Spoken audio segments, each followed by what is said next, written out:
Hi folks, we're going to get started in just a moment. We're going to be checking beehives today at the Wild Center. So stay tuned, one moment.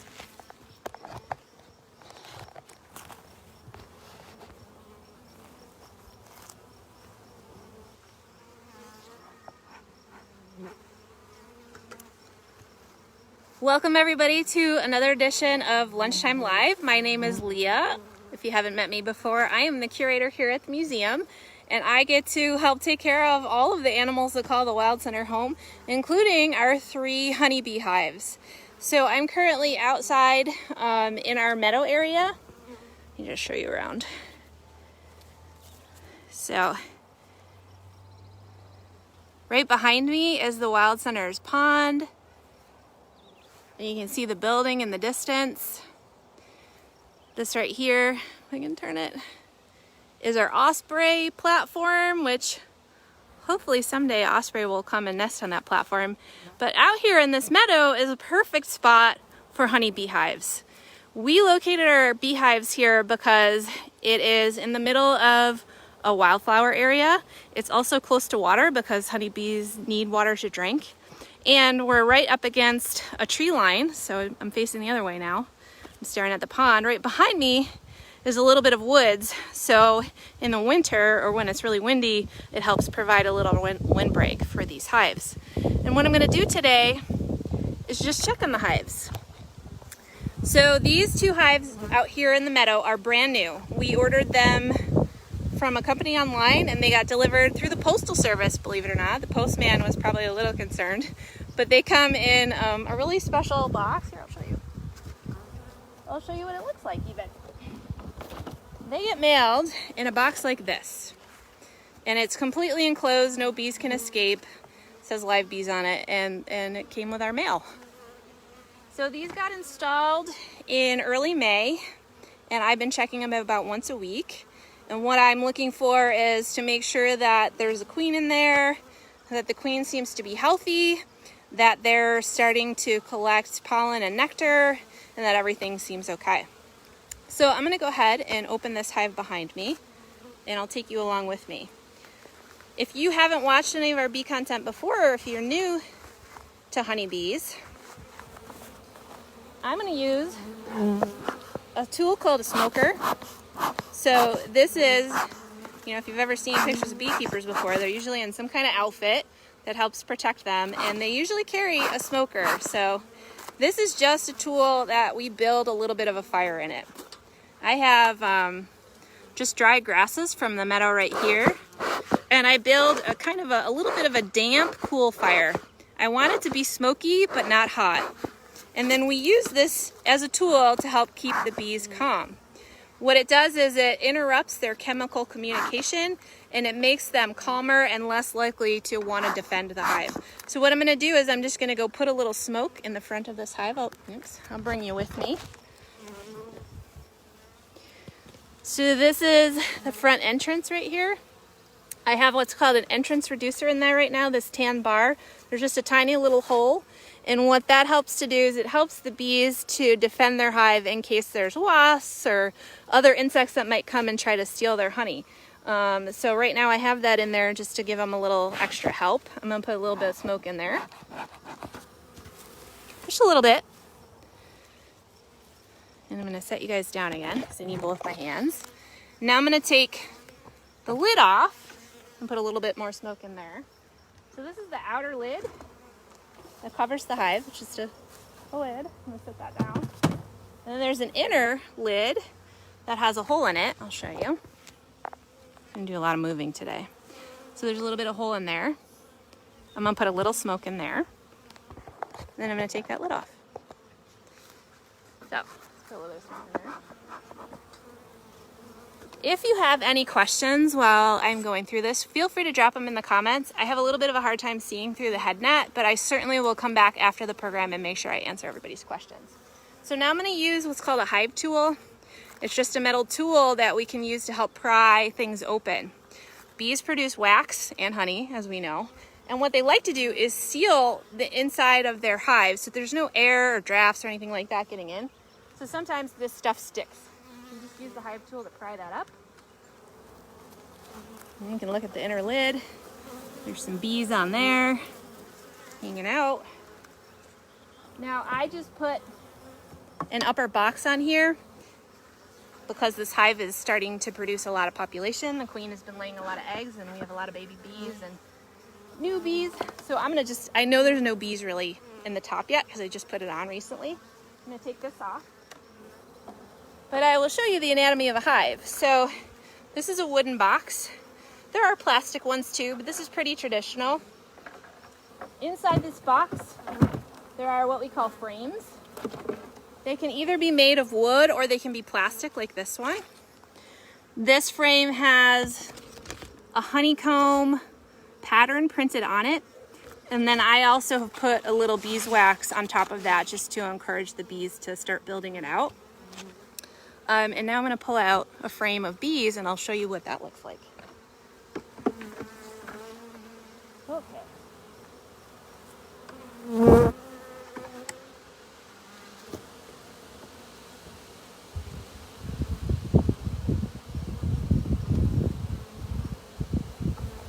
All right.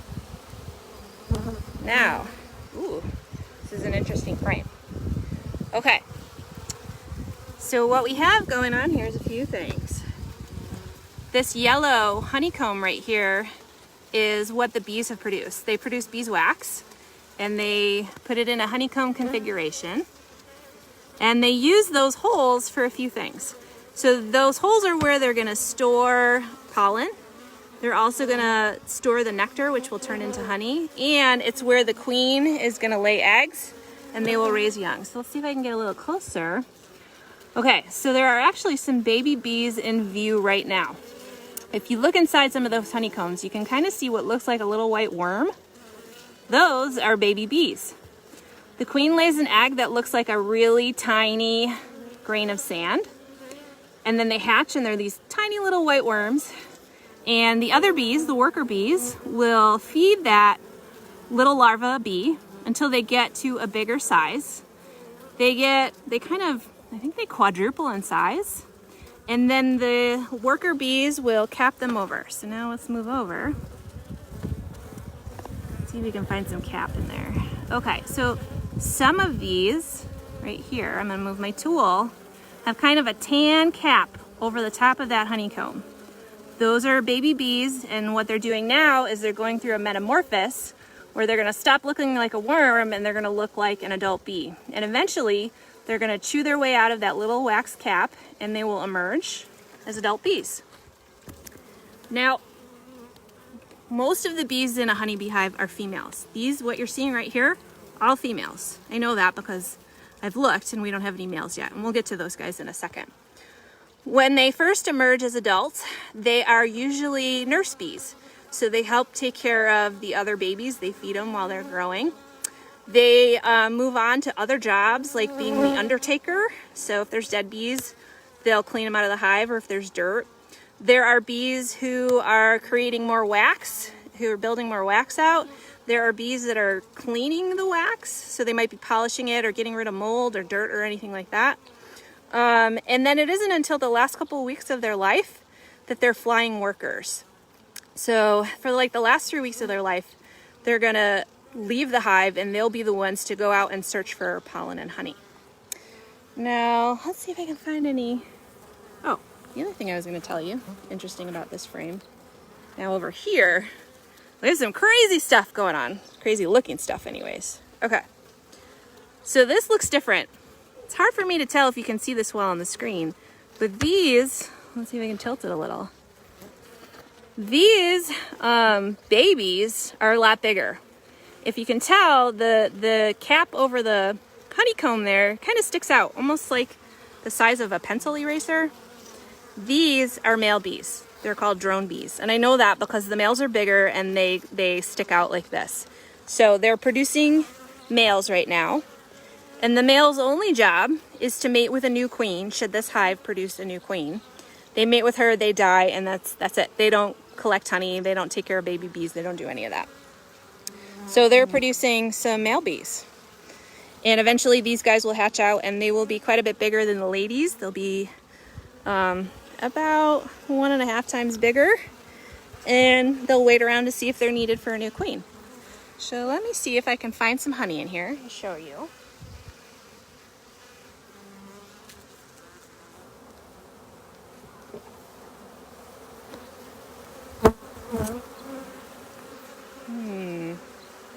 Not a lot. So another frame, lots of more brood. We call the babies brood. And the queen in here, I actually marked her with a little dot of color, so if I see her, I will point her out. There's not a lot of honey. Let me pull another frame and we'll see.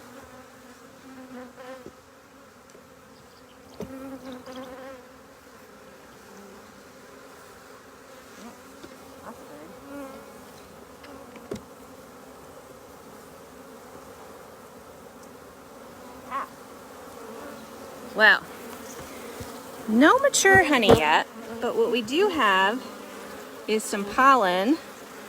Let me try to get it in view for you guys. And we have nectar that's not quite mature honey yet.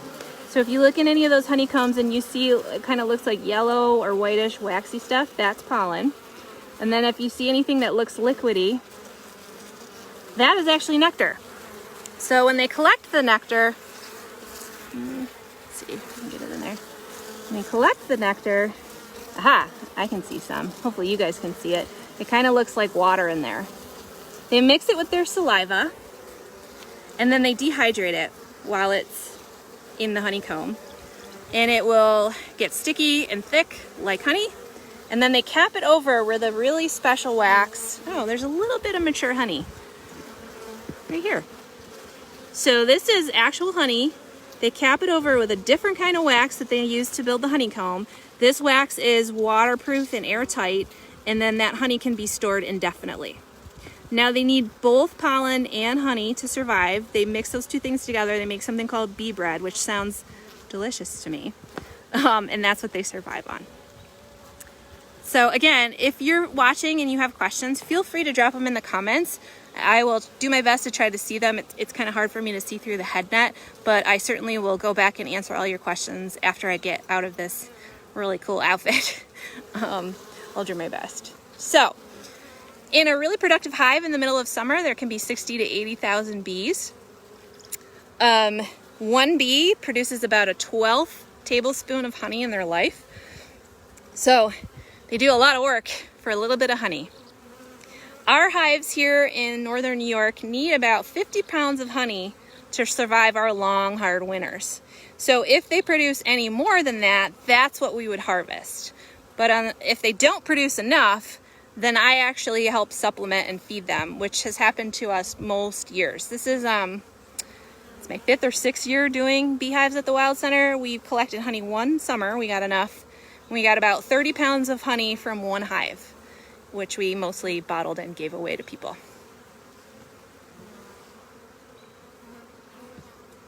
Okay, what else can I tell you? So besides honeybees, there's a lot of native bees in this area and everywhere. They're not usually the bees we think about, but most of our native bees don't live in big colonies like this. We have a lot of solitary bees. A lot of our bumblebees, which most people are familiar with, excuse me, are solitary bees, so they don't live in big colonies like this. But all of those bees are really important pollinators. They're the things that help us produce our food. They help trees. They, 80% of our food comes from being pollinated. So let me see. Somebody has where in New York are you from? I live in North Carolina, but I'm from Morrisville. Daryl, we are in Tupper Lake, New York. So we're in the Adirondacks, which is about 40 minutes from Lake Placid, if you're familiar with this area. Excuse me. There's a lot of pollen in the air, which is great for the bees, but it's not so great for me and my seasonal allergies. So yeah, native pollinators are super important. It's not just honeybees we have to think about, it's all those native pollinators. Now, if you don't want to have a beehive in your yard, but you really want to help the pollinators, plant native plants. Plant things that flower. You can go to your local garden store and ask, what are bee-friendly plants? We have a lot of bee balm here. We have all kinds of native flowering plants. And the other thing is, make sure you're not using pesticides on your lawn. because unfortunately those pesticides don't just kill the things that we dislike, they also kill honeybees and butterflies and bumblebees and all that stuff. So you can plant a little oasis in your yard. I don't have honeybees at home. Oh, look, there's a bee on the camera. That's funny. But I have pollinator gardens, and my pollinator gardens are, boy, they're probably 4 by 4. Let me get this lady right off the camera. There's bees on my camera. 4 foot by 4 foot, and that's it. And I just have some flowering plants in there, and I get hummingbirds, I get bees, I get pollinating flies, all kinds of stuff. So it doesn't take a lot of room and can just be containers and all that stuff. And it's really fun to watch them. And one of the other things I want to say is that honeybees are actually pretty calm animals. They generally don't really want to sting unless they feel like the hive is threatened, and when they do sting, it kills them. Unlike wasps. Now, a lot of people think wasps and bees are the same thing. Wasps can sting over and over again, and they tend to be very defensive. That's how they keep their hive safe. So when you see those big paper nests, those are wasps. Stuff that's nesting in the ground, those are also wasps, and those are the things that can sting you over and over again. They're different than bees. But these guys, or girls actually, these ladies are pretty calm. They get to know the face of their beekeeper, and they also get to know our smell and our sight. So even though I'm wearing the whole getup, I could come out here probably with just a net and gloves on and be fine. I'm a little sensitive to bee stings, so I wear the whole getup. Hi Joan, you're originally from Sullivan County. Oh, and the Catskills, super beautiful area as well.